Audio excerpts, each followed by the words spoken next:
Ku tak pernah sendiri, kau tak tinggalkanku,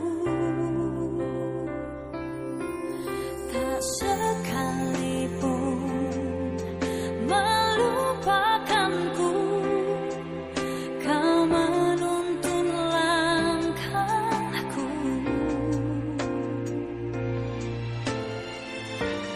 ku tak pernah sendiri, kau tak tinggalkanku. Ku tak akan pernah menyerah sampai ku lihat kau bekerja. Ku percaya mujizat kan nyata. Ku takkan berhenti percaya.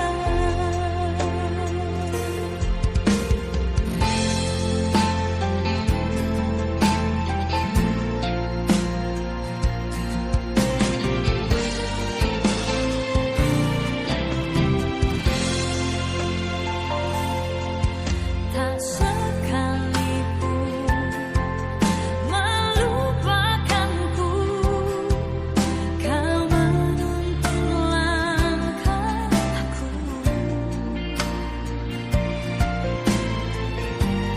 Ku tak pernah sendiri, kau tak tinggalkanku.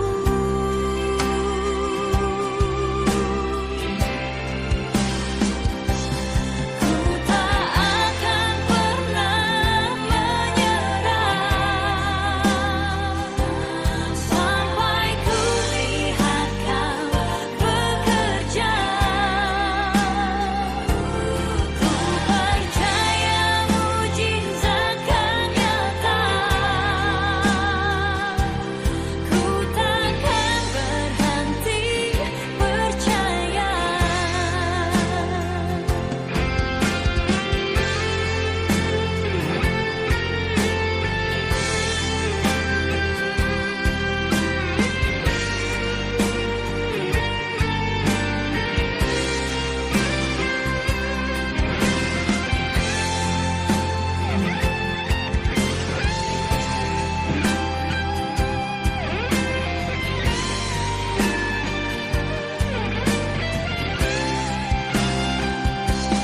Ku tak akan pernah menyerah sampai ku lihat kau bekerja. Ku percaya mujizat kan nyata. Ku takkan berhenti percaya.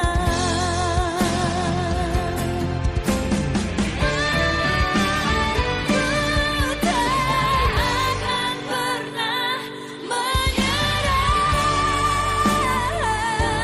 sampai ku lihat kau bekerja. Ku percaya mujizat kan nyata. Ku takkan berhenti percaya. Ku takkan berhenti percaya. Ku takkan berhenti percaya.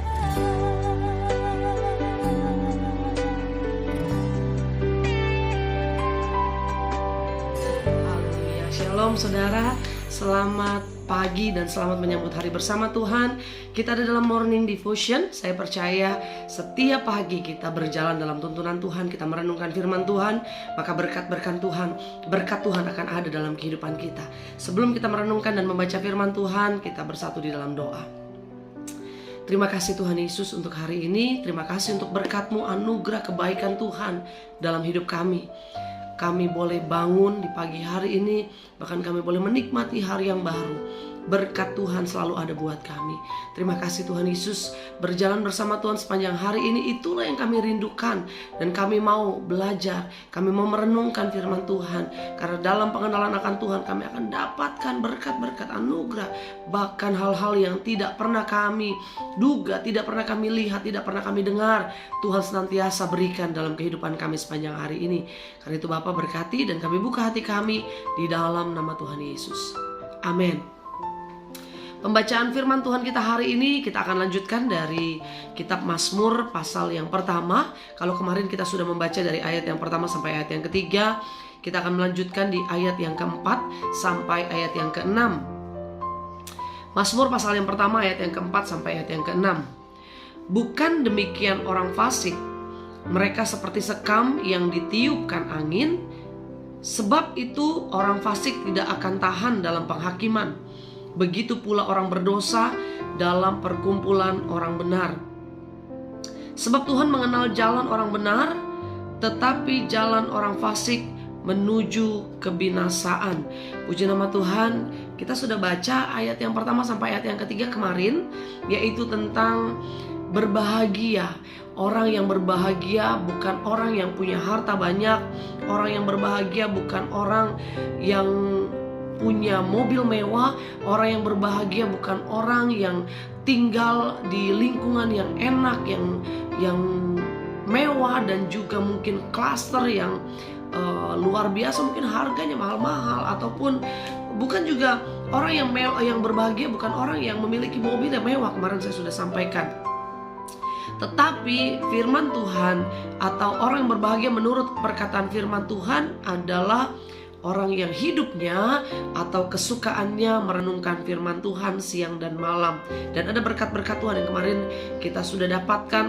Bagaimana kita pasti menerima berkat, yaitu hidup kita akan diberkati ketika kita kesukaannya merenungkan firman Tuhan. Dan hari ini firman Tuhan kembali mengingatkan kita.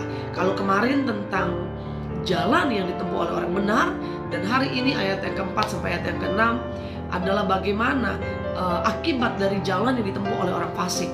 Nah, dalam hidup ini, saudaraku, saya percaya hidup manusia atau hidup kita seperti atau bagaikan sebuah perjalanan, ya kan?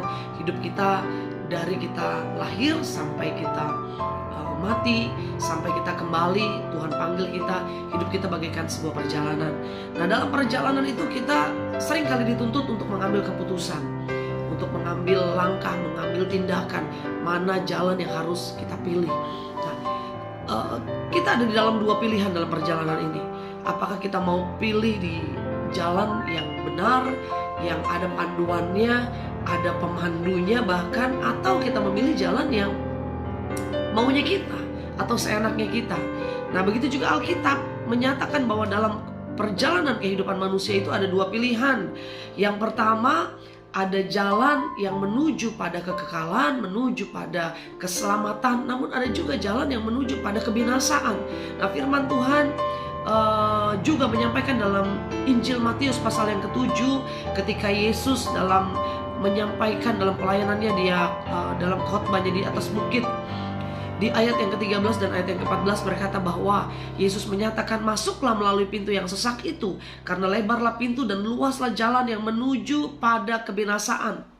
Ada penawaran yang pertama, pintunya lebar, jalannya luas, tapi ujungnya kepada kebinasaan. Dan yang kedua, ada pintu yang sesak dan jalan yang sempit, tetapi ujungnya pada kehidupan, dan sedikit orang yang mendapatkan. Nah, kembali kita ke berkaitan dengan ayat yang kita baca hari ini dalam kitab Mazmur pasal yang pertama ayat yang keempat sampai ayat yang keenam. Kalau ayat yang pertama sampai ayat yang ketiga, bagaimana pilihan anak-anak Tuhan, orang percaya harus memilih jalan kebenaran atau jalan kehidupan. Tetapi ayat yang keempat, apa akibatnya ketika kita tidak memilih jalan kebenaran atau kita memilih jalan orang fasik? Ingat, ada 3 hal yang kita pelajari hari ini, bahwa kalau kita memilih jalan orang yang fasik, ternyata jalan orang fasik itu ada 3 hal yang akan mereka temui kalau mereka berjalan atau kita berdekat atau kita berjalan dalam kumpulan orang-orang fasik. Yang pertama, orang fasik akan seperti sekam yang ditiupkan oleh angin. Kita tahu sekam itu apa? Sekam itu kulit padi ya, saudaraku. Jadi sekam itu tentu sangat ringan, tentu tidak ada isinya karena padinya sudah atau berasnya sudah terpisah daripada kulitnya. Nah, kulitnya itulah yang namanya sekam. Jadi orang fasik itu seperti sekam. Alkitab mengumpamakan bahwa orang yang tidak dekat dengan Tuhan, orang fasik, orang yang mengenal Tuhan, dia tahu Tuhan, dia mungkin pernah terima keselamatan, tapi dia jauh dari jalannya Tuhan. Dia lari dari jalannya Tuhan. Dia tidak percaya pada janji-janji Tuhan. Dan inilah orang fasik, diumpamakan seperti sekam. Orang yang hidupnya kosong, hidupnya hampa, hidupnya seperti sangat ringan. Dan sekam itu ditiupkan oleh angin. Kita bisa membayangkan kulit padi atau sekam itu kalau ditiup angin, itu dengan mudahnya akan terbang kemana-mana. Dan artinya Alkitab sedang menjelaskan bahwa kalau kita hidupnya seperti orang fasik, jalan orang fasik, hidupnya akan seperti sekam yang mudah sekali binasa, mudah sekali diombang-ambingkan. Nah, ayat-ayat ini membandingkan dari ayat yang pertama dan ayat yang pertama sampai ayat yang ketiga, perbandingan dengan ayat yang keempat sampai ayat yang keenam, bahwa perjalanan orang benar dan orang fasik sangat bertolak belakang. Nah, bagaimana perjalanan orang fasik? Pertama tadi seperti sekam, ditiup oleh angin, sepertinya ada kekuatan besar yang akan menghancurkan. Angin itu seperti kekuatan besar yang pasti akan menghancurkan perjalanan hidup mereka. Mereka akan terlepas dari kasih Tuhan, mereka akan terlepas dari karunia Tuhan.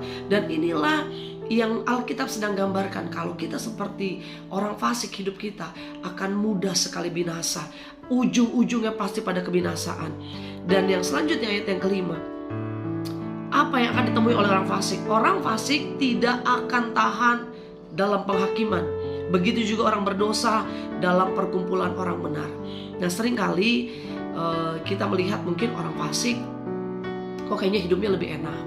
Kita lihat mungkin tetangga kita, saudara, atau keluarga, atau mungkin teman kita ya, keluarga kita mungkin ada, atau mungkin kenalan kita, hidupnya gak benar kok, hidupnya korupsi kok, hidupnya selingkuh kok, hidupnya ada dalam dosa. Tapi kenapa hidupnya aman-aman saja sepertinya?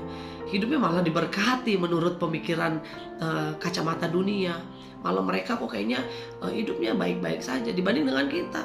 Kita dekat dengan Tuhan, mungkin melayani Tuhan, mungkin gak pernah lupa bayar perpuluhan, gak pernah lupa kalau kita melayani Tuhan, kita gak pernah hitung-hitungan dalam pekerjaan Tuhan. Tapi kenapa hidup kita malah kayaknya biasa-biasa aja? Berkat Tuhan ya pas-pasan aja. Kenapa? Mereka yang jauh dari Tuhan, mereka yang hidup dalam dosa, menurut kita kok kayaknya malah makin diberkati begitu ya. Nah, ini saya mau bilang bahwa ternyata kebahagiaan yang mereka miliki atau yang mereka dapatkan adalah kebahagiaan menurut kacamata dunia. Tapi ingat, firman Tuhan ingatkan apa? Orang seperti itu tidak akan tahan dalam penghakiman. Penghakiman Allah itu pasti. Penghakiman Allah itu pasti. Artinya apa? Satu saat nanti Tuhan akan datang untuk menghakimi, dan orang fasik tidak akan lepas dari penghakiman Allah. Mereka mungkin bisa lewat di masa-masa ini, mungkin mereka hidup baik-baik saja saat-saat ini. Tapi ingat, orang yang hidup berjalan dalam jalan orang fasik, ujung-ujungnya ada dalam penghakiman Allah, dan mereka menuju pada kebinasaan. Dan yang ketiga, apa yang kita lihat dari akibat dari perjalanan orang fasik?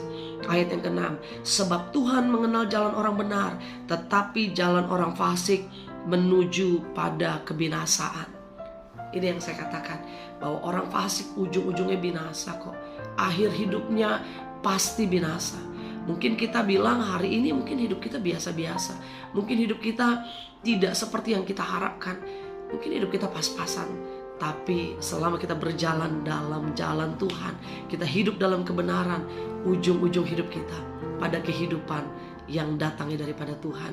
Karena itu jangan pernah kita merasa bahwa Kenapa ya hidup saya seperti ini? Kenapa ya hidup saya belum diberkati? Kenapa hidup saya pas-pasan? Tapi selama saudara dekat dengan Tuhan, memilih jalan yang benar daripada jalan yang fasik. Mungkin ada tawaran dari orang-orang sekitar kita. Ayolah korupsi sedikit-sedikit gak apa-apa. Ayolah main curang sedikit gak apa-apa. Ayolah kita selingkuh sedikit-sedikit gak apa-apa. Gak ada yang tahu. Tapi ingat perkataan firman Tuhan di ayat yang terakhir. Sebab Tuhan mengenal jalan kita. Tuhan mengenal jalan yang kita tempuh. Apakah kita jalan menurut jalan yang benar? Apakah kita jalan menurut jalan yang menuju pada kebinasaan?